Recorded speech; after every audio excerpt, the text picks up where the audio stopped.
اور یہ صاحب آج جو بھی ریمارکس دیے گئے، جو بھی دلائل دیے گئے، ان کو آبزرو اگر ہم کرتے ہوئے سوچیں، کیا انٹیسپیٹ کریں، کیا فیصلہ آئے گا؟ دیکھیں، اس سے پہلے کے فیصلے پہ بات کریں، گزشتہ جو 3 دن گزرے ہیں یہ پاکستان کی تاریخ کے بڑے خوفناک قسم کے دن گزرے ہیں۔ میں پہلے بھی کہہ رہا ہوں کہ گزشتہ تقریباً 67 سال میری عمر ہے اور 50 سال میں نے ایکٹیو جو ہے لائف میں گزارے ہیں، جن میں میں سیاست میں بھی حصہ لیتا رہا ہوں، گورنمنٹ کا جاب میں بھی تھا، ویسے بھی اس طرح کی صورتحال، اور لکھتا پڑھتا بھی رہا ہوں اس طرح کی، اس کے اندر بھی اپنا صحافت کے اندر بھی۔ میں سمجھتا ہوں کہ یہ جو پورا سال گزرا ہے، اس سے برا سال کم از کم میں نے نہیں دیکھا۔ اور یہ اس وقت ہماری جو جوڈیشری کی صورتحال ہے، جس وقت اس کے اوپر جس طرح کی ایکسپریشنز کاسٹ ہو رہی ہیں، اس طرح کی صورتحال پوری دنیا کے لیے بڑی اچنبھے کی باعث ہے۔ آپ اندازہ کریں کہ اس فیصلے کے بارے میں، اس کیس کے بارے میں انڈیا کے ایک ایکس چیف جسٹس نے یہ کہا ہے کہ یہ تو 5 منٹ کا فیصلہ ہے، کلوز اینڈ شٹ ٹرانزیکشن لگتی ہے، 90 دن میں الیکشن ہونے ہیں، بس کراؤ، اس کے بعد تو کوئی نہیں کراتے ہو، یہ تمہارے خلاف یہ فیصلہ سنا دیا جاتا ہے۔ اتنی لمبی قسم کی چیزیں، سارا کچھ بالکل ایسے ہی ہے کہ ایک آدمی جو ہے وہ قتل کر کے آ جاتا ہے اور اس کے بعد اس سے پوچھا جاتا ہے کہ آپ نے قتل کیوں کیا، تو کہتا ہے نہیں، اصل مسئلہ یہ ہے کہ اس وقت یہ ہے کہ میرے ہاتھ میں چھرا تھا اور چھرا جو تھا وہ میں چلانا کسی پہ چاہتا تھا اور وہ مجھے چلانے ضروری تھا اور میں بکرا ذبح کرنے دیا، بندہ ذبح کر۔ اس طرح کی گفتگو جو ہے پاکستان کی اس وقت عدالتوں کے اندر کی جا رہی ہے۔ آپ اندازہ کریں کہ پاکستان کے اندر آج جو بحث ہوئی ہے، اس بحث کا میں صبح سے لے کے شام تک میں دیکھتا رہا۔ اس بحث میں پہلی بات تو یہ ہے کہ جو کل اکڑ رہے تھے نا بہت بڑے کہ ہم اس بینچ کا بائیکاٹ کریں گے، ہم یہ کریں گے، ہم وہ کریں گے، گزشتہ تقریباً کئی پروگراموں سے میں کہتا چلا آ رہا ہوں کہ اگر پاکستان میں سپریم کورٹ کا یہ فیصلہ نہ مانا گیا تو پھر پاکستان میں اس کے بعد آپ سمجھے کہ پاکستان میں کوئی رول آف لا ختم ہو جائے گا۔ جیسا ہے، جس طرح کا ہے، جو بھی ہے، سپریم کورٹ کا فیصلہ ہے۔ یا تو اللہ تبارک تعالیٰ سے آپ کہیں کہ 3-4 فرشتے بھیجیں اور سپریم کورٹ کے اوپر ایک بالا جو ہے، جو ایک ڈیوائن کورٹ جو ہے وہ لگا دی جائے تو وہ فیصلہ کرے، اور اگر نہیں تو پھر یہی فیصلہ ہے اور یہی مانا جائے گا۔ اب اس کے اندر ایک بڑی لیگل سی بحث جو تھی وہ آج کافی دنوں سے چل رہی تھی، جس کو آج سپریم کورٹ نے کلیئر کیا جی، اور وہ بہت کلیئر ہونے والی بات ہے کیونکہ پاکستان میں لوگ جو ہیں اس کے اوپر بہت خاصے کنفیوز ہوئے ہیں۔ ہوا یہ کہ جب اس کے کیس کو سننا شروع کیا تو سپریم کورٹ میں 9 لوگوں کا ایک بینچ بنایا گیا، 9 ججوں کا، جن میں 2 ججوں کے اوپر محترمہ مریم نواز صاحبہ نے اعتراضات شروع کیے کہ ایک کہ انہوں نے آڈیو لیک نکال دی اور وہ بھی کوئی اس قسم کی نہیں تھی، اور ایک جو تھا ان کے بارے میں کہا کہ یہ ہمارے لیے ذاتی طور پہ ہمارا مسئلہ ہے کیونکہ یہ پاناما کیس کے اندر تھا۔ اب یہ بالکل ایسے ہی ہے کہ اگر آپ ایک آدمی جو ہے وہ اب اس کا ایک چور یا ایک ڈاکو یا اس کے پہلے مقدمے میں بھی ایک جج ہو کہ جیسے پہلے بھی سزا دے چکا ہے، اب اس کو میں نہیں اس کے سامنے پیش ہوں گا، یہ پہلے مجھے کیسے ہو سکتا ہے؟ نہیں، کیس کے افیئر میں، ہاں بالکل ٹھیک۔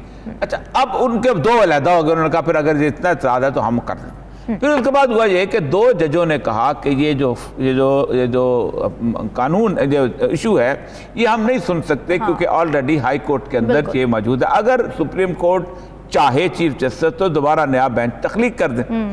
اب سپریم کورٹ نے پھر 5 کا بینچ تخلیق کیا، ٹھیک، اس 5 میں سے جو اب اس وقت 3 رہ گئے، 5، تو انہوں نے کہا جی 7 کا بینچ آپ نے کہاں سے نکالا؟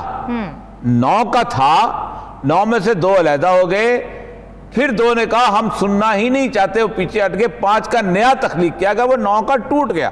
تو آج انہوں نے کہا کہ اگر آپ یہ سمجھتے ہو کہ یہ مسئلہ 5 کا نہیں ہے تو پھر ہم واپس 9 پہ چلے جائیں گے، اور پھر ان کی ٹانگیں کانپنے لگیں۔ کہاں پہ ٹانگنے والی بات تو ہے ہر جگہ، کس کی؟ سب کی، اٹارنی جنرل کی، سارے وکلا کی، نہیں 9 میں نہیں۔ ان کو پتا تھا کہ 9 کا اتنا بڑا بینچ جب بنے گا اور اس میں ان کی اکثریت نہیں تھی تو پھر تو مسئلہ بن جائے گا، تو یہ کیا صورت ہے؟ اب انہوں نے ایک اور چیز کی، 9 کا تو فیصلہ آ چکا ہے، باقی 6 جو رہتے ہیں ان کا ایک علیحدہ بینچ بنا، بالکل 2 نمبر قسم کے آرگومنٹ۔ آج جو چیزیں اس کے سامنے پیش ہوئی ہیں وہ بڑی ترتیب بار میں آپ کے سامنے بتاتا ہوں، پھر حال صاحب اس پہ انشاءاللہ تبصرہ کریں گے۔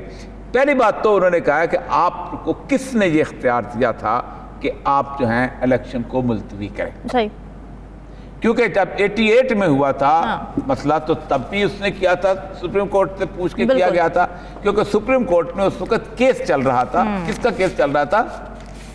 اسمبلی کے اندر ایک اپوزیشن سے ثناء اللہ صاحب ان کا کیس چلا، میں صحیح طرح نام یاد نہیں آ رہا، انہوں نے اپوزیشن لیڈر سے انہوں نے کیس کیا ہوا تھا کیونکہ جنیجو کی اسمبلی جو تھی وہ برطرف کر دی گئی تھی۔ کیس کے دوران ضیاء الحق کا حادثہ ہو گیا تھا بہاولپور والا۔ اچھا، تو اس وقت انہوں نے کہا کہ جو اب الیکشن جو ہیں دوبارہ جب الیکشن جو کرا رہے ہیں اس کو آگے کر دیں کیونکہ یہ جو حادثہ ہو گیا اس لیے ہم اس کو لے پھر اس کے بعد دوبارہ بھی جب بے نظیر والا مسئلہ ہوا تھا تو اس وقت جو تھا وہ آٹومیٹکلی ہو گیا تھا اور عدالت نے اس کو انڈورس کر لیا تھا کہ ٹھیک ہے۔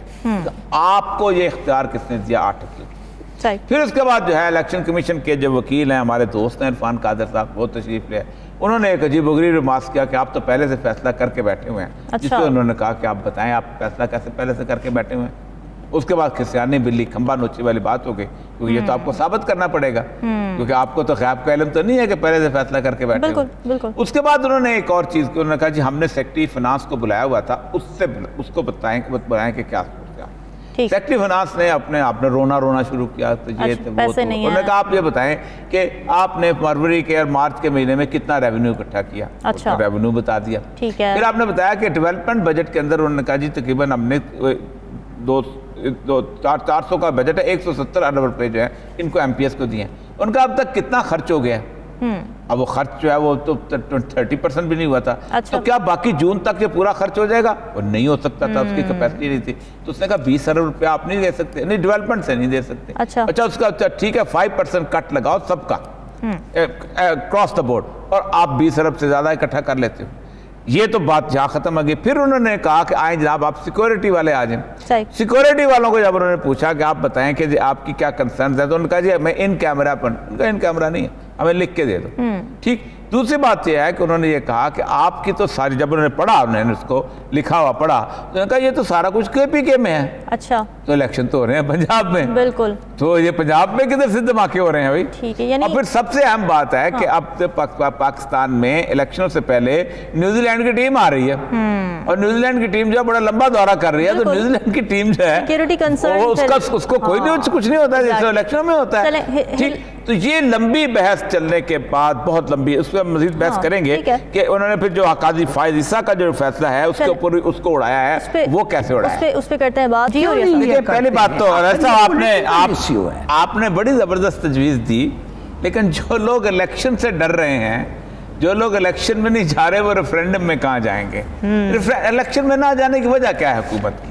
الیکشن میں بنیادی طور پہ وجہ یہ ہے کہ ایک صاف شفاف قسم کی اس وقت ان کو فتح نظر آ رہی ہے اپنا عمران خان کی، اور گزشتہ تقریباً 8 مہینے کے اندر جتنے بھی الیکشن ہوئے، لیکن سر پرائم منسٹر نے فیصلہ کرنا ہے نا، نہ میں نے فیصلہ کرنا ہے نہ آپ نے فیصلہ کرنا ہے۔ دوسری بات ہے کہ کانسٹیٹیوشن میں لکھا ہوا ہے، کانسٹیٹیوشن میں لکھا تو ہے، لیکن کون ریفرینڈم میں لے کے جائے گا؟ ریفرینڈم کی جتنی بھی دفعات ہیں وہ بنیادی طور پر ایمرجنسی دفعات ہیں اور کانسٹیٹیوشن میٹر کے اندر ہے، اور اس کے اندر پارلیمنٹ یہ فیصلہ کرتی ہے کہ ہم ریفرینڈم میں جانا چاہتے ہیں فار سرٹن ایشوز۔ اب بے شمار ایسے ایشوز آئے ہیں اس نے وہ کہتے ہیں کہ نہیں جاتے، فار ایگزامپل انہوں نے پروونسز کے اوپر، سرائکی صوبے کے اوپر ریفرینڈم میں جانا چاہتے نہیں، ریفرینڈم صرف 2 دفعہ ہوا ہے، اب آتا ہے سپریم کورٹ کے اندر۔ پہلی بات تو یہ ہے کہ ریفرینڈم میں اس وقت جانا پڑتا ہے کہ جب آئین کسی چیز کا حل نہ دیتا ہو، کسی چیز کے بارے میں آئین موجود نہ ہو۔ ٹھیک، ایک بات تو یہ ہے، پہلے بھی میں نے آپ سے کہا تھا کہ جب ڈیڈ لاک آتا ہے تو آئین کے بارے میں سب سے اہم ترین جو جگہ ہے وہ ہوتی ہے پارلیمنٹ۔ نہیں، آئین جب ڈیڈ لاک آتا ہے تو پھر ہوتی ہے سپریم کورٹ۔ یہ جو لوگ گئے ہیں سپریم کورٹ میں آرٹیکل 1843 میں گئے ہیں، میں ذرا اس کی ورڈنگز پڑھ دیتا ہوں، آپ خود حیران ہو جائیں گے کہ کیا چیز تھی۔ Without prejudice to the provisions of the Article 199, the Supreme Court shall کا لفظ ہے یعنی مینڈیٹری ہے، if it considered that a question of the public importance، اب الیکشن زیادہ کون سی پبلک امپورٹنس چیز ہے، with reference to the enforcement of any of the fundamental rights conferred by Chapter 1 of the Part 2 is involved, have the power to make an order of the nature mentioned in the said article۔ یہ ایک important ترین چیز ہے۔ Referendum بنیادی طور پر اس وقت ہوتا ہے کہ جب کانسٹیٹیوشن کے اندر کوئی چیز پروویژن موجود نہ ہو، کانسٹیٹیوشن اختیار دیتا ہے ایک چیف منسٹر کو کہ تم اپنی اسمبلی توڑ سکتے ہو، اور وداؤٹ اینی ریزن اختیار دیتا ہے کہ آپ توڑ سکتے ہو، اور وہ آپ چاہتا ہے کہ وہ جانا چاہتا ہے، وہ الیکٹڈ آدمی ہے، اس کی میجورٹی ہے، وہ کیوں جائے گا؟ لیکن اگر وہ حالات ایسے ہیں وہ چلا جاتا ہے تو کانسٹیٹیوشن کہتا ہے 90 دن کے اندر الیکشن کروا لو۔ اب اس الیکشن کو اگر ایک ادارہ جو ہے وہ نہیں کروا رہا، دیکھیں یہ کرائسس کب آیا؟ کرائسس اس وقت آیا کہ جب گورنر نے کہا میں تاریخ نہیں دیتا ہوں، الیکشن کمیشن نے کہا کہ اچھا تم تاریخ نہیں دیتا تو پھر کون دے گا؟ پھر اس کے بعد الیکشن رولز نکالے گئے تو اس سے پتا چلا کہ پریزیڈنٹ تاریخ دے سکتا ہے، پھر پریزیڈنٹ نے اس تاریخ کو ایک تاریخ دے دی، جب پریزیڈنٹ نے تاریخ دے دی تو اس کے بعد الیکشن ادھر سے کرنا شروع کر دیا۔ اس کے بعد ساتھ ہی کے پی کے گورنر نے مزید کہا کہ میں تو تاریخ دیتا ہی نہیں ہوں۔ یہ جب ایک بندہ، جب 3-4 لوگ اپنی آئینی ذمہ داریاں ادا کرنے سے انکار کر دیں تو پھر کون سے ایسا ادارہ ہے کہ جو اس کے اندر آ سکتا ہے؟ کیا اسی طرح چلتا رہے گا؟ کیا اگلے 10 سال تک وہ انکار کرتے رہے تو پاکستان کی ساری پارلیمنٹ ایسے چلتی رہے گی اور کبھی الیکشن نہیں ہوگا؟ تب پہلے ہائی کورٹ کا دروازہ کھٹکھٹایا گیا۔ ہائی کورٹ نے کہا کہ آپ الیکشن کروائیں۔ ایشو یہ بنا تھا، وہ کہتے ہیں کہ ہائی کورٹ میں اگر کیس چل رہا ہے تو اس کا مطلب یہ ہے کہ آپ جو ہیں وہ اپنا یہاں نہیں آ سکتے۔ اس کا بھی اب مسئلہ حل ہو گیا، کیونکہ ہائی کورٹ نے ایک آرڈر کیا تھا کہ ہم اس لیے نہیں کر رہے اس کو انٹرٹین کیونکہ ہمیں پتہ ہے کہ الیکشن کمیشن وقت اس کو آگے نہیں کرے گا ڈیٹ کو۔ اب سپریم کورٹ میں جب کیس آیا تو انہوں نے آگے کر دیا۔ اس کا مطلب ہے اب ہائی کورٹ کا آرڈر انفرکچوس ہو گیا۔ اب اس وقت میٹر ہے سپریم کورٹ کے اندر، اس کو خراب کرنے کے لیے چیزیں جو ہیں وہ اس کی انٹرنل پالیٹکس کو پلے کیا جا رہا ہے، اور یہ آج کی بات نہیں ہے، یہ 1990s کے اندر ہوا تھا۔ بار بار سنایا ہے سارے قصے کو، جو سجاد علی شاہ والا قصہ تھا کہ جب سجاد علی شاہ صاحب نے سب سے پہلے زرداری صاحب کی کچھ ریکمنڈیز کو جج نہیں بنایا تھا تو ان کے خلاف ہو گئے، پھر اس کے بعد انہوں نے صرف ایک فاروق لغاری صاحب ان کے لیے رہ گئے، پھر اس کے بعد ہوا یہ کہ نواز شریف صاحب جب آئے دوبارہ گورنمنٹ کے اندر تو نواز شریف کے ساتھ ان کو اور بڑے مسئلے بن گئے، انہوں نے ان کو ایک دفعہ عدالت میں بلا لیا، وہ ان کو بہت برا لگتا تھا۔ آن ریکارڈ بتا رہا ہوں میں، شجاعت حسین کی کتاب میں بھی اور گوہر ایوب کی کتاب میں بھی، کہ ہمیں نواز شریف یہ کہتا تھا میری بہت بڑی دلی خواہش ہے کہ ایک دفعہ چیف جسٹس کو میں ہتھکڑی لگاؤں۔ جن لوگوں کی دلی خواہشیں یہ ہوں وہ کیا بیہیو کریں گے؟ یہی وجہ ہے کہ اب میں آپ کو اس کا آرڈر سناتا ہوں کہ جو انہوں نے کیا ہے فائد عیسیٰ نے۔ اب فائد عیسیٰ نے کوئی آرڈر کیا ہی نہیں، انہوں نے لکھا ہے جس کے بارے میں کہتے ہیں کہ جی انہوں نے کہا جی 184(3) کا جو بینچ ہے اس بینچ کے اوپر جو ہے وہ 3-4 لوگوں کو ملائیں رولز کر دیں۔ The Constitution does not grant to the Chief Justice unilateral and arbitrary power to decide the above matter with respect. The Chief Justice cannot substitute the personal wisdom with that of the Constitution. اب یہ اس نے ایک expressions پاس کر دی، ایک remarks دے دی، فیصلہ کہاں ہے؟ آج جب صبح ڈسکشن ہوئی لیگل میٹرز کے اوپر تو سب پیچھے ہٹ گئے، شور مچایا ہوا ہے، لوگوں کو پاگل کیا ہوا ہے، ہم بائیکاٹ کریں گے۔ انہوں نے اٹارنی جنرل سے کہا تم آئے کیوں ہو؟ اس نے کہا جی بائیکاٹ تو تم نے کہا تھا ہم بائیکاٹ کریں گے۔ اس نے کہا جی بائیکاٹ تو پی ڈی ایم نے کیا تھا، ہم تو گورنمنٹ ہے۔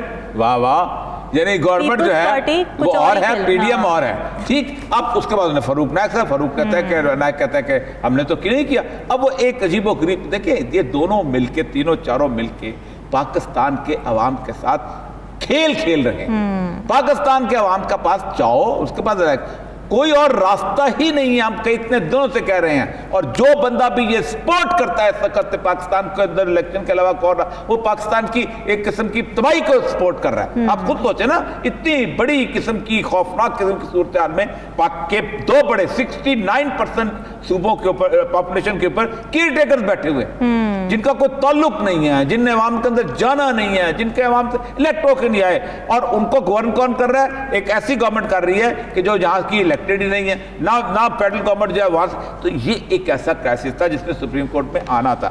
آئی ہوپ کہ کل کوئی آرڈر پاس ہو جائے۔ پاس ہونے آج کیوں چیخ رہے ہیں اسمبلیوں میں؟